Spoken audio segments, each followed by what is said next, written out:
Welcome to the Control the Room podcast, a series devoted to the exploration of meeting culture and uncovering cures for the common meeting.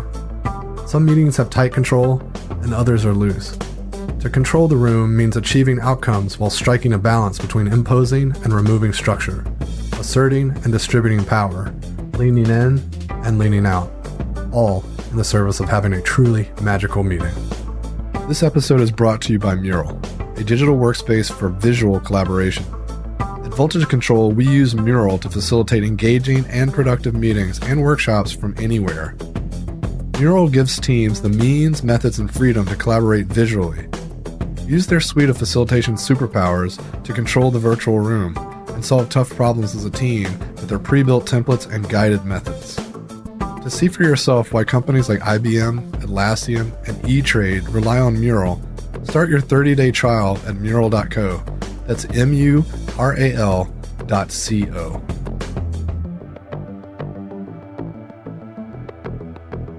Today, I'm with Christina Wodtke, a full-time lecturer at Stanford University, where she currently teaches in the HCI program in computer science.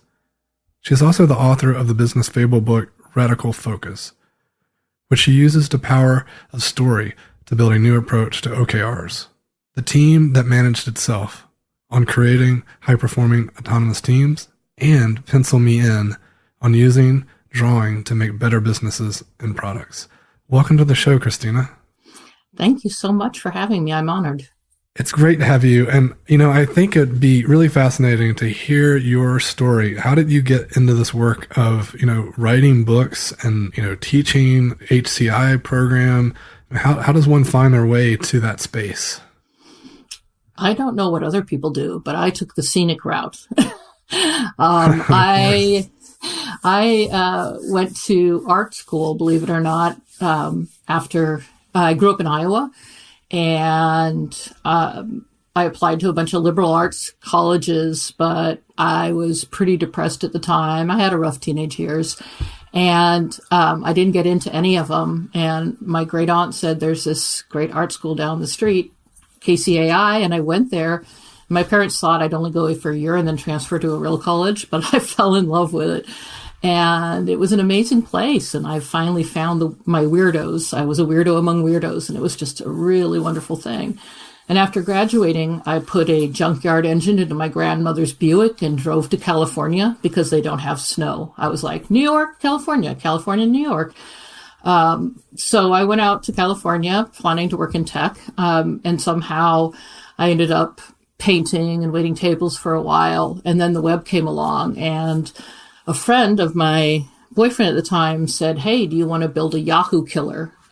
Yes, we spoke about that way, even back in the 90s. And I said, sure. And I was reviewing. Yeah, if you can remember back that far, everything was a directory. So CNET was building a directory, and I was reviewing like 50 websites a week. And I just fell in love with the web so hard. I was like, this is the most magical place in the universe. It's like a territory that you're both exploring and creating at the same time. And that really set up the bulk of my career. From there, I got a job at eGreetings, writing front-end code. So I got to see the birth of JavaScript and CSS. I went ahead and switched over to design. I used to do design reviews with the creative director, and I was reading a lot of Jacob Nielsen, and I would say, that's going to be a problem, blah, blah, blah. And I joined him as an information architect, one of the very earliest information architects. And from there, my career just kind of took off. I had a consulting firm. I wrote a book on information architecture. I went to Yahoo and redeveloped their search engine. Back in the day, we bought Inktomi and Overture and had a most amazing experience there. Then went ahead and went out and did some management consulting for people like the New York Times. Went back in. I did a startup that got bought by LinkedIn. Working at LinkedIn was an amazing experience. I ended up working for MySpace for a while and commuting by airplane down to LA and staying at the Beverly Wilshire. That was one of the most surreal periods of my life. And then after that was Zynga. And Zynga was kind of finally the place that broke me. It was a really, really intense culture.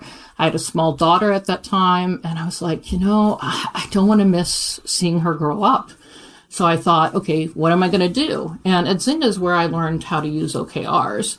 And I thought, well, let's see if we can use OKRs to figure out what to do with my life. So I thought, well, maybe I want to be in food because, doesn't every tech person want to quit and get a job in the food industry? I don't know why. Open a restaurant. Yeah. Well, so I went to culinary school for a while, and I realized that's kind of hard on the body as you grow a bit older. And then I went to, I went to work for a food startup and realized that margins are really hard in food, and I was going to end up not loving food anymore if I kept working in it. And then I decided to teach a night class at General Assembly. And that's when it all snapped. I was like, I love this. I love teaching. So from General Assembly, I went to California College of the Arts. I believe it's a 110-year-old art school in San Francisco. And just loved the students, loved teaching so much. And then an opportunity showed up at Stanford. And I think in a lot of ways, this was my boldest choice ever because I was happy, I loved working at CCA. The students were incredible. The faculty were my kind of weirdos. In some ways, I'd come full circle. I was back at art school. But the opportunity to influence the future influencers in the Valley was too sweet of an opportunity. At Stanford, I'm literally going to run into the next generation of founders and CEOs, right? These kids are going to go off and shape technology. So this is my opportunity to shape them, to show them how human beings struggle with technology, to get them to really love and care about their impact into the world, to give them the tools to navigate business so that they can actually get those dreams come real. This is probably shocking to you folks. The kids at Stanford want a better world. They really, really do. And they care profoundly about giving back. And then they get at the end of their college and they're like laden down with all kinds of debt, some of them, many of them. And they're like, oh, I guess I'll work at Facebook because I need to pay down this debt. And teaching them that there's more ways to make a difference and make money, and that making a difference and making money aren't necessarily antithetical to each other. That's what I like to do. So I try to get them to dream a little bigger. And it's been amazing. Those students are so badass. It's incredible. They're creative. They're smart. Right now I'm teaching a game design class, and they've got these games that they've not only designed, made the art for, the music for, but coded themselves. These kids are poof. They keep me on my toes all the time, and I love that feeling. I love the feeling of not being. It's so good not to be the smartest person in the room. I love that. So what sorts of questions are they asking? Oh gosh. I think 99% of what I do for them is telling them it will be okay. That, the thing is that, I've had ups and downs in my life. And, for me to go from a waiter, having painting shows in a pizza place to teaching at Stanford, they shouldn't worry about that first job. They're so strung out on, I got to get the internship just right. And then I got to get the second internship just right. And then I have to get my first job just right. And I'm like, oh my God, kid, no. Go hitchhike across Asia or something, just go have some life while you're young and not tied down with family, and experiment a little bit. It won't kill you. It will be good. So, they're often like, oh my gosh, I can't pick between these two jobs. Which one is it? And I'm like, maybe it's one that hasn't even shown up yet. Go there, go to the one you like, try it. If it doesn't work out, quit, try something else. I think that their questions are that these are the kids who always got straight A's for being obedient, right? And then they come to Stanford and they work really hard on their GPA and they really want to play by the rules. And it takes a lot of work to sort of deprogram that out of them and say, what if you were in control of your life? What if you chose the topics you wanted to study? When I design my classes, I always try to put enough space so they can bring their own passion to the projects, and shifting them to being much more self-directed is really, really important. I think it's absolutely critical. Otherwise, they'll just, end up working for some toxic boss somewhere stuck, because it's the sexy company, and I just don't want them to be that way.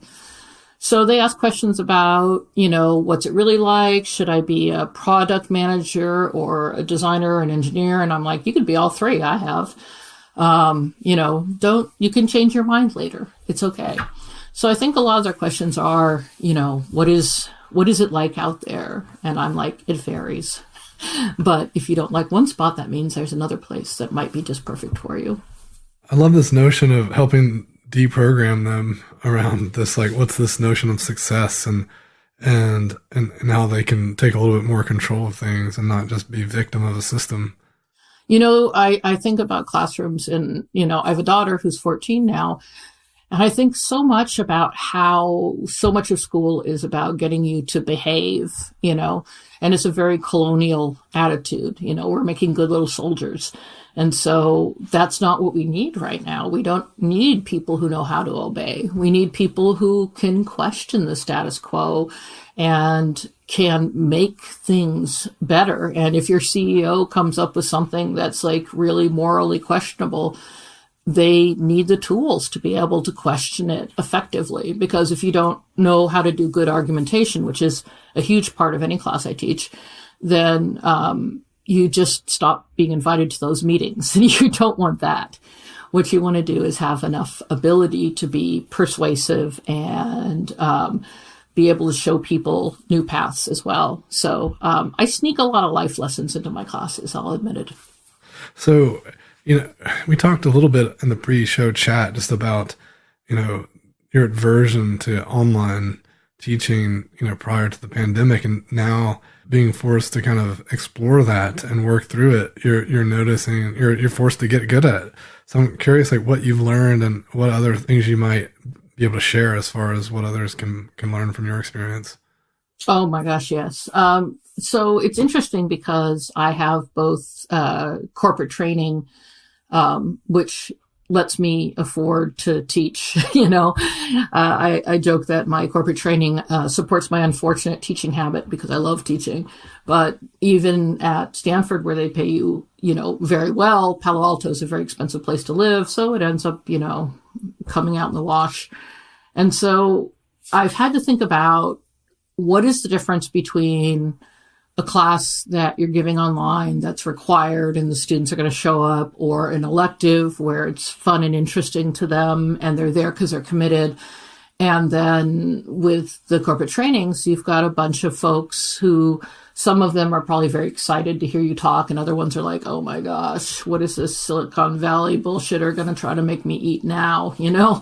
So it's so much harder online because you can create a lot of psychological safety with your body, actually, the way you look at people, the way you listen to people, the way you move. I usually take off my shoes. I originally started taking off my shoes because I was afraid I was going to trip over the wires on stages. And now I just do it automatically. And people are like, oh, when you took off your shoes, I knew you were real. And I'm like, okay, no shoes it is. So, and I teach my classes that way too. But all of a sudden, here I am, like, a Roman bust or something, right? A head and shoulders, maybe, trying to reach out through these little teeny tiny itty bitty windows to really connect with these students. So I know all their names now, of course, but I don't feel like I know them as people as much as I have in the past. I like to know what my students' goals are, what their hopes are, and I like to amplify those through the classwork. And it's really hard.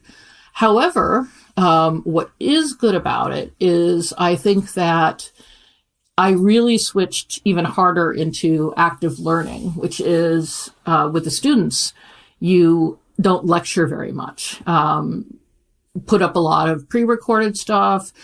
I like to find experts in the field to teach different aspects. So, pull on conference talks and books and such like that. And then in the actual Zoom meetings, we work together. We do exercises or work on projects. And so I've gotten very good at using the breakout rooms. And I think I was a little sloppy when I was teaching live because I could fix things so easily. I could run around from table to table.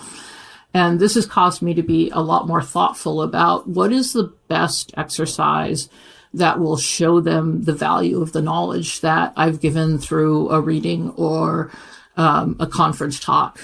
How can I make them realize these things? Because I think that people don't really learn with their ears, they learn with their hands. So getting them from something that they've learned intellectually into something they've learned experientially as quickly as possible is critical. And what's really hard about this is it's harder to do that for corporate trainings because you can't get them to do the pre-reading. I used to teach in Stanford Continuing Studies, and working professionals, you can't get homework out of them. You can't get them to do the pre-reading. So that's when I really have to lean into a combination of storytelling to stay interesting, because I'm competing against Facebook quite literally, right? Facebook is a tab away, so I better be interesting. So I'm doing things like telling lots of stories, fables, koans, anything I can get to keep people interested. I'm having them do little mind experiments. Usually, if I'm only giving a 45-minute talk, I can't send people off to breakout rooms. That was a big learning this spring is whatever you want somebody to do in person, you have to give them twice as much time in breakout rooms because people are vaguely disoriented. They're like, okay, and now we have to introduce ourselves, and okay, now we can finally start doing things. So with a shorter thing, you still want to keep it interactive, but you have them make little notes to themselves or type something in the chat. And over time, I swore I would never teach online, but I'm starting to realize that it can be done. There are still huge challenges, however. One is bandwidth. I don't care what kind of internet you have, your internet will go down eventually. It's just a matter of time. Like people with the perfect bandwidth, perfect, cable or fiber, whatnot, suddenly they have no internet one day. And so you got to figure out how am I going to deal with that? Zoom's technology is useful, but there's a lot missing there. A lot missing there. There's things that are hard to do there. And the biggest lesson was simply people have bodies. And I know that sounds really obvious, but in tech, we're usually only dealing with their mind, right? We're thinking about We're in this like intellectual cloud space. And the reality is that when you're sitting here in front of a computer, you get messed up, right? Your back gets tired, your shoulders get tired. You're putting in so much time. You get Zoom fatigue because Zoom has this weird panopticon quality. You have to let students turn off their cameras because it's too exhausting to be seen all the time. But then you're talking into an empty space, which is also very difficult. Not seeing the faces smiling back at you has been really tough on a lot of other instructors I know, because you feel like you're screaming into the void, right? You don't see those smiles. You don't see those nods. You don't see those brows furrowing with confusion. So, that's the downside.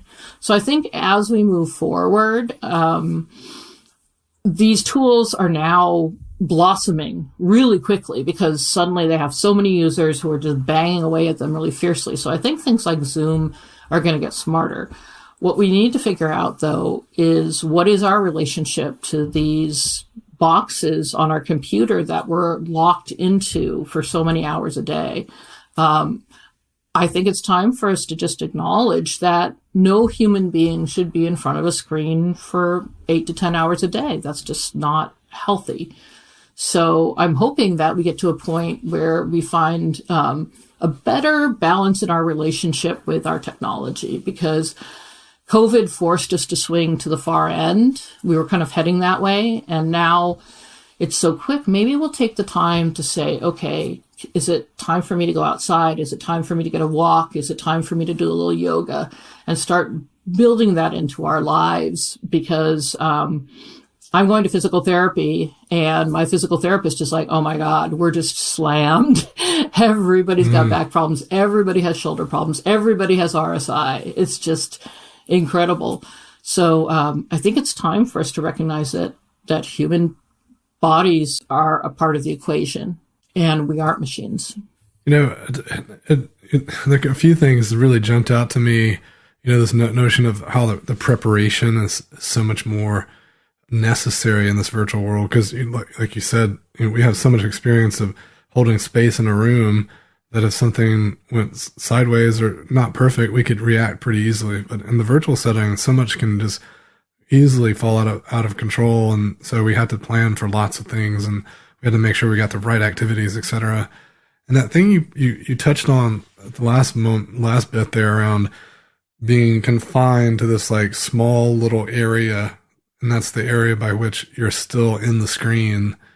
If you move too far to the left or too far to the right or up or down, like people can't see you.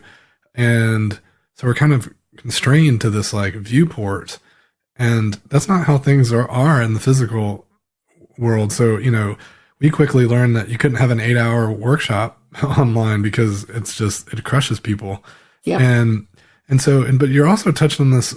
I wanted to extrapolate on that because we talked a little bit in the pre-show stuff around, there's on the long list of negatives, there's lots of positives in the sense that, some of these small cities and little towns are starting to shut down to traffic and create more outdoor seating, for another reason than to keep the restaurants alive. But it's created this phenomenon where people are outside more, and it made me think of the Nuendo Wii, which was like supposed to have this promise of like, it would remind people to go out. They're playing the game that reminds them to actually go outside and move. Well, now it's like, now we're kind of forced to do that, so to speak. And I think that maybe that will swing the pendulum a little bit back in the other direction. I really, really love the way my neighborhood has changed. Now, obviously, there's lots to not be happy with, and I feel like everybody's talking about that. So let's just talk about some things that are nice about this, some silver linings, which is, yes, I love going to these little downtowns, and they've closed, every one of them is closed, the main road, and all the restaurants are out there, and there's art galleries setting up posters and stuff. And it's like being in Paris or something. I know that is a bit of a stretch. And of course the waiters are wearing masks, so it's a little weird. But Sunday, for my birthday, my parents and my daughter and I and my dog all went out to eat in Menlo Park. And it's one of those brisk fall days, and the sun is shining, and you feel like you're part of a community. I've lived in my current condo for 3 years, and I never got to get to know the neighbors. And maybe it's getting a new dog, but I think it's just people are out a lot. So you end up going out, and you're chatting, you're learning people's names, you're finding out more about them, you're waving to the older folks as you change sides of the street, because changing the side of the street could be a little insulting if somebody doesn't have a mask on, though. But if you give them a little wave and a smile, it kind of softens it. So I'm seeing this sort of neighborliness show up where I didn't. And the best part is the kids, actually. I think a lot of parents, myself included, were like, oh my God, kid, get off that damn, switch and go outside and play. And the streets are full of kids, on their scooters or playing make-believe or just running around. They were putting together piles of leaves yesterday and jumping into them. And I remember doing that as a kid. And I think that's another thing that we've gained, is remembering that the outdoors is fun. It's good. It's nice. And, I'm blessed because, or I'm smart. I don't know, somewhere between that, because I live in California now and not in Iowa. And I really feel for those people for whom the snow is coming. But I hope that they get nice boots and make some snowmen.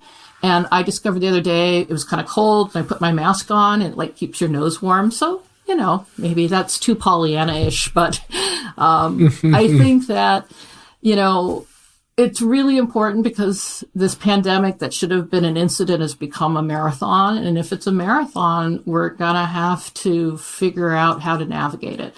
And visiting the trees is a pretty good way to do it. 100%. And I think there's a design challenge there, right? How can we apply those principles to how we explore and navigate this and stick with it through the long haul? And I love this, you jokingly said maybe it's too Pollyanna, but at the same time, there's a lot of power in positive deviance, and that we can focus on what works and the good in things. Then we can tend to motivate ourselves toward great solutions and double down on the things that work. Yeah, I wish I could remember who did this study, but there was a study done on people who won the lottery, and then people who had a severe accident that left them maybe without a leg or an arm, or and what's interesting is before the incident, they had a certain level of happiness. And during the incident, the happiness spiked or went down, depending on what the incident was. And then it returned. Like, we humans are incredibly resilient. Bad things will hit us, but it is in our nature to find our way back. And that gives me some hope, which is, yes, this is hard right now. But again, taking a walk outside, and I'm so glad my skies are blue and not orange. That was a bit alarming. And just expressing gratitude and appreciation for what we actually have. And to be honest, Zoom sucks, and you can go, blah, blah, why is their chat so horrible? Because it is horrible. But then again, how awesome it is that I can, talk to my best friend who moved to Belize a couple of years ago. And I can't go down there and see him, which makes me sad, but I can talk to him and I can see his face, and he walks around and takes the phone and shows me the garden he's trying to grow on his front patio. And, so if we can not take things too much for granted, and use the technology for what it's supposed to be for, connecting people who are far away or learning, and we can keep it in balance with a life in nature, maybe we'll be okay. Maybe we'll be okay. That's right. And, it also kind of makes me think about just this notion of connection and how important it is. And we heard this from the facilitation community really strong right when the pandemic first started taking hold, and we were holding, facilitation practice every week, and we still are, but early on it became very clear that this was something that people were really worried about, whether or not they were going to be able to achieve those same levels of connection. Whether they, if they did, would people still no longer crave in-person experiences? So it was almost this dystopian kind of concern as well. And so much so that that's going to be the theme of our facilitation conference this year. But it also reminds me of your point you made earlier, that when we were chatting around this real concern around establishing psychological safety in the virtual world. And I think those two things are somewhat, I would say intertwined, right? Because I feel like in order to have safety, there needs to be real connection and trust. And they're kind of like first principles to evolve out of that stuff. And I know you said it was top of mind. You had real concerns around, is it even possible? So I guess what's been on your mind and kind of bumping into there? There's so much there that I'd love to respond to.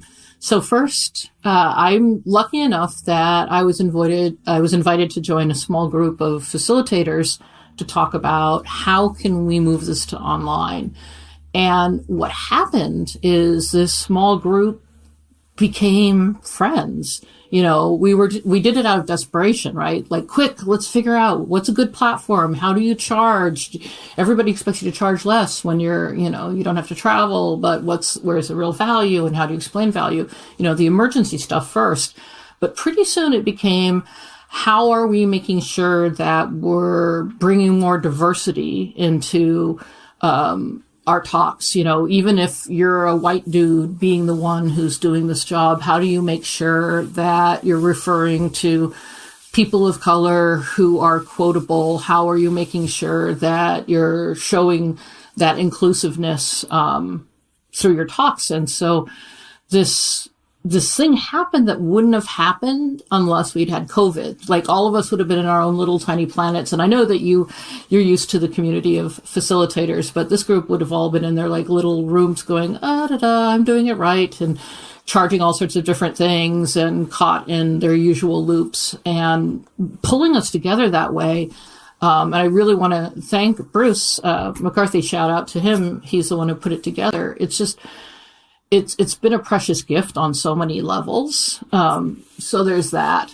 So the question of psychological safety online is really, really hard.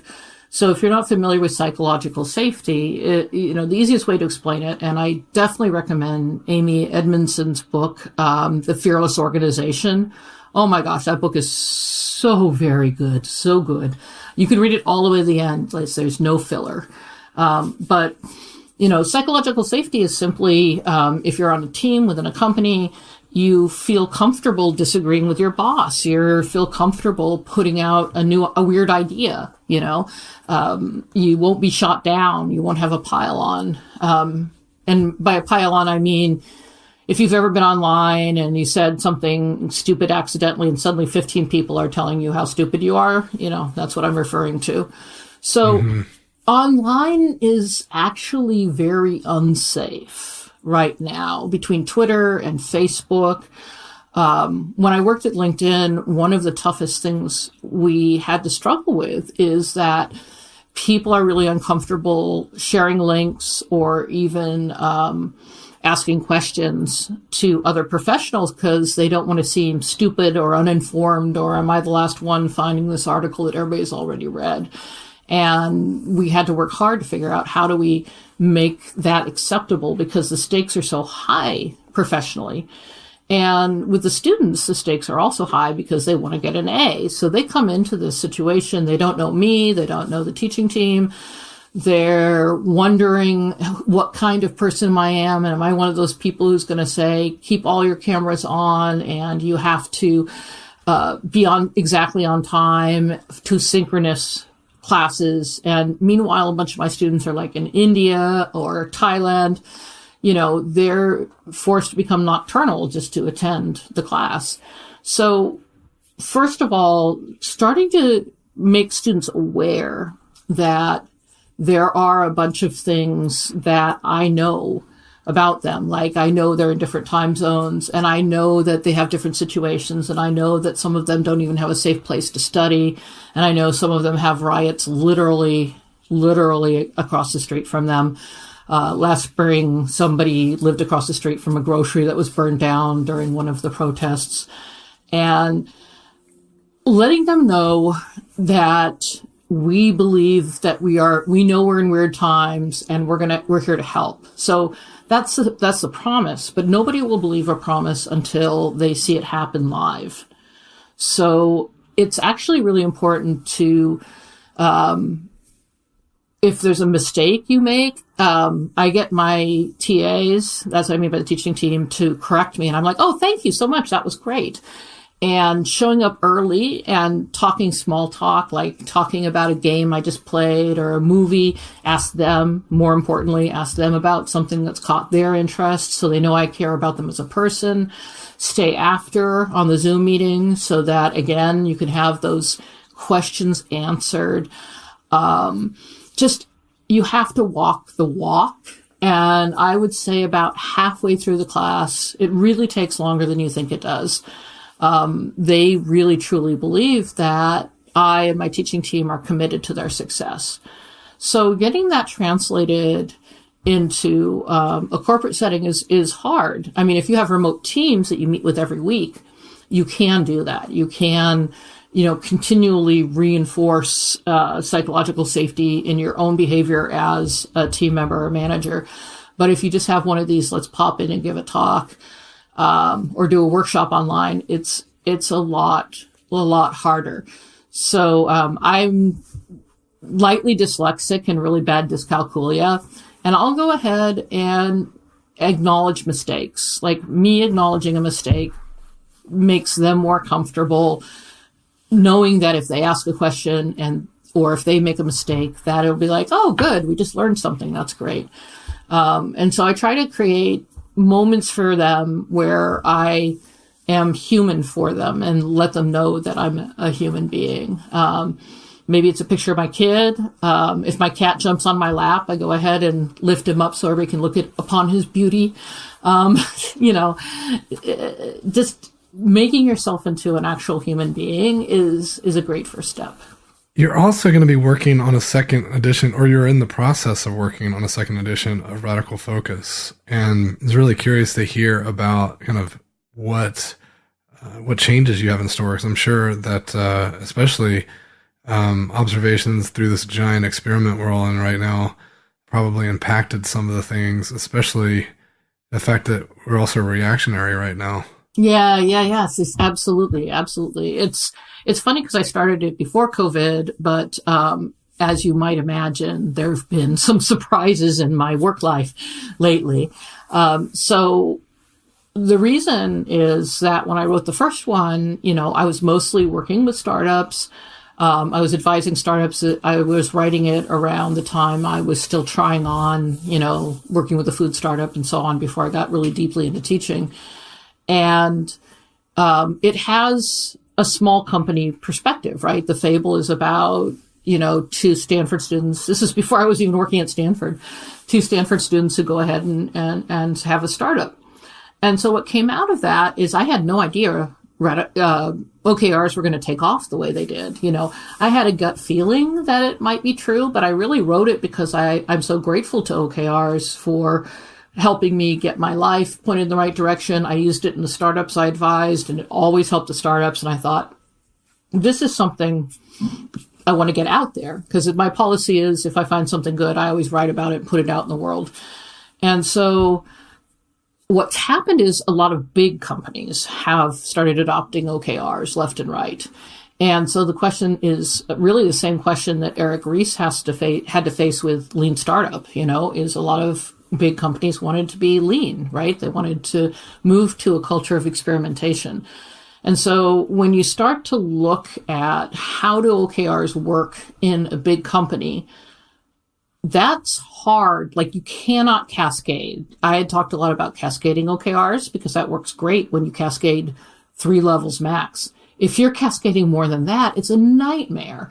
I heard stories of when they tried to do OKRs at Yahoo long after I had left, and they took an entire month to get all the approvals of people's OKRs, which meant then the key results that they were trying to get to, they suddenly had 2 months instead of 3 months to get to them because it was just so much bureaucratic overhead.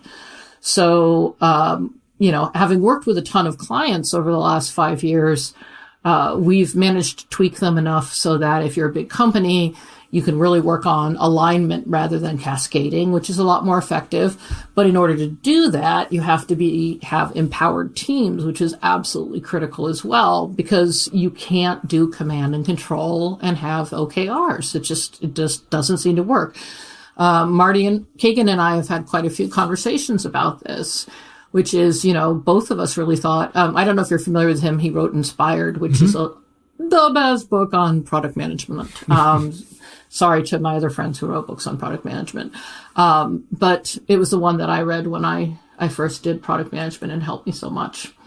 And, if you can't trust your teams and you have to be command and control, then just don't even bother. Don't even bother with OKRs, because the great thing about objectives and key results is you set a goal and then you trust your team. You set the goal, you have A players hired, and then you trust that they can figure out what to do on their own. So talking about how do you start building that trust, how do you get the psychological safety in the team, that had led me to the Team That Managed Itself, which really talks about the way to get an empowered team. And so now that we're zoop, going back to Radical Focus, I don't want to shove all of the Team That Managed Itself inside of there. But I do want to talk about how big companies navigate these things differently. So one is alignment. Another one is really talking a lot more about strategy. So a lot of startups aren't particularly strategic because they're really small. They saw an opportunity in the marketplace and they're chasing that opportunity down very hard and they're trying to survive. So they're very opportunistically driven, right? But then when you get to be big, you start getting into the sort of innovator's dilemma type thing that Clay Christensen talks about, where you're really trying to figure out, how do I balance continuing to be good at one thing, which is the thing that got us to be big, and what new things should we be investing in? How do we fund various projects? And then you have things that come along like COVID, and all of a sudden the playing field's been turned upside down. It is very, very tempting to just give up on strategy and just like white knuckle it. And a lot of companies are white knuckling it. I always use that phrase, when you're riding on a roller coaster and you're completely terrified, and you're holding on so hard that your knuckles get white. And that's COVID, right? The like craziest roller coaster of all. And you've got companies like Zoom that I'm sure are like hiring everybody breathing right now, right? Because suddenly they're so much bigger. Suddenly they have so many more challenges than they used to. I understand a lot of the Home Depots and Lowe's and Orchards of the world are doing really well because apparently when you're trapped in your house, you finally decide you really will get rid of that ugly lamp. So they're growing like crazy. And then there's other people who've seen their business disappear. The event people are suffering in a way I haven't seen them suffer since the dot-com crash. And it's worse because it's all the event people and not just the tech conferences. So in these moments where you're either overwhelmed by goodness or overwhelmed by trouble, does your strategy still matter? And the thing about OKRs is they are not there for everyday activities. They're there to make sure you do the really important things that you wouldn't do if you didn't have them. And so it's really critical to continue to have objectives and key results, but you have to have the health metrics to balance them out. And the health metrics will tell you when you can call a code red and stop your work on your strategic work and put all your bodies against an emergency. OKRs help you think about beyond the next week because they have to be really at least a quarter or they're not really going to work. I've heard people like, oh, we do 2-week OKR sprints. And I'm like, there is nothing in that sentence that makes sense to me. Just you do 2-week sprints. That's fine, but they're not OKRs. OKRs are for longer term critical things for the health of the company. And part of the problem is there's so many consultants out there that will say yes to anything to get paid. And luckily, because I have a day job, I don't have to. I can tell clients that's stupid, which is the clients like it. I like it. Everybody's happy. And one of the things that's stupid is like, if you have to say, okay, guess what? We're not going to make our OKRs this quarter because the entire world is exploding. That's okay. You know what? That's okay. You just learned something. You've learned you're not ready for a global pandemic. Fantastic. Take that learning and make a better company.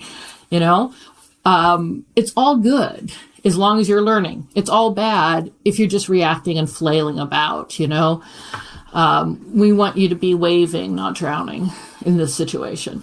So finding a way to find the balance between opportunity, like Zoom or home decor places, and longer-term strategic thinking is really critical. You don't want to be yo-yoing back and forth between them like when you're trying to balance something on a scale, right? One side goes down, the other side goes down. You want to try to get to a place of equilibrium where you have the range and ability to react to things while not forgetting strategic initiatives. And I think that OKRs, if done correctly, really do help with that. And if you're making little tiny itty bitty OKRs for every single thing people are doing, they're not really serving you. They're just another form of command and control. But if you have radical focus, if you can excuse me, it's not a book plug, it's just true. If you can really focus and say, this is the strategic thing that's really important to us this quarter, you can keep going with your strategy while the world is crazy. And that's really, really critical because someday this thing will be over I promise you, it won't last forever. And then where are you going to be, right? You want to be prepared for the future. So you have to find this balance. Well, this has been a pleasure, Christina. I really thank you for taking the time to chat. And it was great to hear so much perspective around, making the shift to online teaching and, the concern around psychological safety and, the importance of OKRs, especially navigating this uncertainty and, reactivity versus strategic thinking. But I want to give you an opportunity to leave our listeners with a thought. Where do you want to leave folks? So there's a quote that I love, which is, "Be kind to everyone you meet, for they too are fighting a great battle." And it's by John Watson, not the fictional one, a real one. But I think this is more important than ever right now. Like, everybody's hackles are up. Everybody's freaked out. Everybody's nervous and anxious, right? And so it's very easy to go, who is that asshole not wearing a mask? Who's that jerk who's buying 4 things of toilet paper?